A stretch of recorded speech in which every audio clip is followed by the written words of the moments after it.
C'est l'un des atouts de l'île de Ré. Près de 100 km de pistes cyclables qui sillonnent toute l'île en traversant des paysages plus beaux les uns que les autres, sous bois, marais ou encore bord de mer sur un terrain quasiment plat.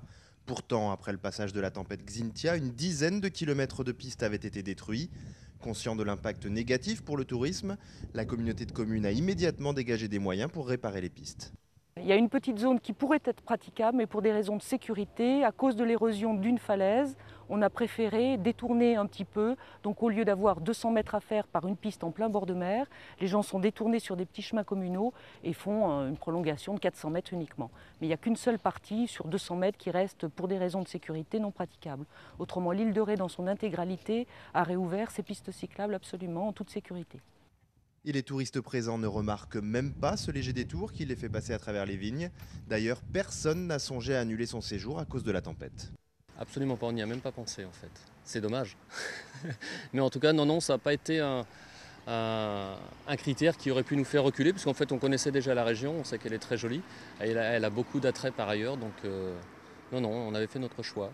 Ah non, pas du tout, on avait réservé un peu à l'avance et on ne s'est pas plus posé de questions que ça. On est venu quand même sans se poser de questions.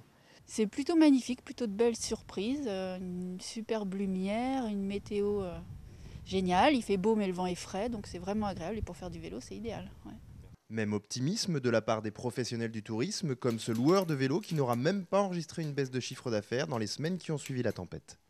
La fréquentation, on pensait que ça allait être un petit peu en perte de vitesse et pas du tout. Au contraire, on a l'impression que les Anglais, qui l'année dernière, à cause de la crise, avaient un peu pris le large, sont de retour je dirais presque en force. Notamment aussi les Américains qui reviennent, parce que c'est la chute de l'euro qui veut ça, mais beaucoup de clients américains.